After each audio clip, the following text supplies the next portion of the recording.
La compression des données, application à la compression des textes, réalisée par Abdelkader Ajdar, Younes Karmoud, Mohamed Hachimi et Fatiha Obo, et dirigée par les professeurs Mohamed Haji et Hassan Douzi. À suivre, une introduction, les algorithmes de compression sans perte, et une implémentation avec Python. Grâce au réseau et à l'Internet particulièrement, la quantité d'informations échangées entre les usagers a considérablement augmenté. Ceci nécessite des supports de stockage alliant puissance et performance pour satisfaire la forte demande de l'espace de stockage. Une solution très courante est la compression. La compression consiste à réduire la taille des données en exploitant la puissance des processeurs, plutôt qu'en augmentant les capacités de stockage et de transmission des données. C'est un traitement numérique qui permet de réduire la taille informatique d'une vidéo, d'un fichier texte, etc. Il s'agit alors d'une opération de codage. Parmi ces avantages, les données sont beaucoup plus rapides à transmettre par réseau local ou par Internet et elles prennent moins de place sur le disque dur. Parmi ces inconvénients, un fichier compressé ne peut pas être utilisé immédiatement puisqu'il doit être décompressé d'abord. Et la compression, suivant la méthode utilisée, peut altérer la qualité du document original. On distingue deux types de compression, la compression sans perte et la compression avec perte. Dans cet exposé, nous allons traiter uniquement la compression sans perte. Pour cela, nous allons étudier trois algorithmes les plus utilisés. Le codage RLE, le codage de Hofmann statique et le codage de Limbelzi-Weyl. Le codage RLE. C'est un codage très rapide qui exploite la répétition des caractères dans une séquence et elle remplace une suite de caractères identiques par le nombre de répétitions. Le codage RLE est efficient seulement si le nombre de répétitions est supérieur. Voici un exemple, voici le deuxième, voici le troisième. Parmi ses avantages est son immense simplicité et il tient sur quelques lignes et il peut utiliser sur n'importe quel type de fichier. Parmi ses inconvénients, il possède un désavantage de taille. Donc passons maintenant au codage de Hofmann statique. Le codage de Hofmann statique consiste à remplacer les caractères les plus fréquents par des codes courts et les caractères les moins fréquents par des codes longs. Utiliser la notion de code préfixe. La phase d'un codage se compose de trois étapes. Voici les trois étapes.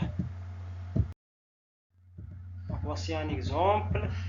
Voici les fréquences de 100 lettres.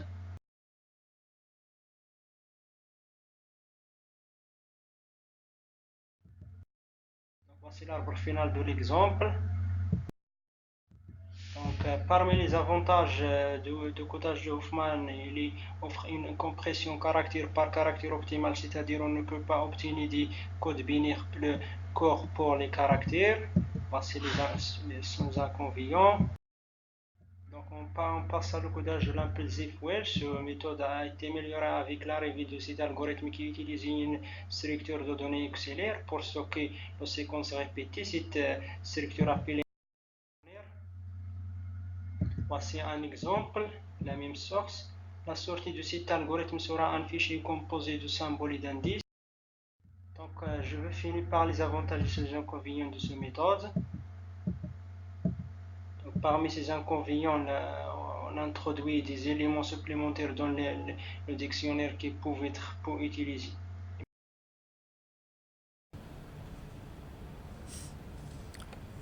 Passons maintenant à la partie implémentation. Dans cette partie, nous allons voir quelques implémentations de méthodes de compression de texte. Premièrement, la méthode de l'impulsif. Son but est la réduction de la taille des chaînes de caractères, c'est-à-dire les mots récurrents. Comment ça marche cet algorithme? Il consiste à utiliser une bibliothèque, c'est-à-dire une table de données contenant des chaînes de caractères. Pour l'algorithme de décompression, lors de la lecture de l'information encodée, les mots codés sont remplacés dans le fichier par leur correspondance lue dans la bibliothèque et le fichier d'origine est ainsi reconstitué. Pour le code de Hofmann, son but est la réduction du nombre de bits utilisés pour le codage des caractères fréquents dans un texte et d'augmenter son nombre pour des caractères plus fréquents, plutôt plus rares. L'algorithme de compression, on cherche la fréquence de caractères. On trie les caractères par ordre décroissant de fréquence. On constitue un arbre pour donner le code binaire de chaque caractère.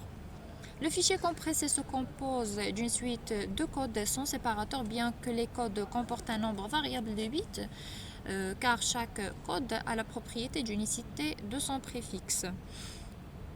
Passons maintenant au codage RLE. Son but est aider les répétitions successives de caractères. Comment ça marche? Remplacer la succession de caractères par le caractère et le nombre de fois de sa répétition.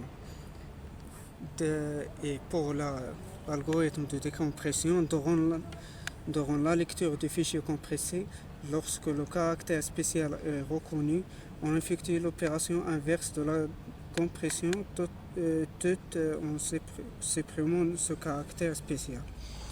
Merci pour votre attention.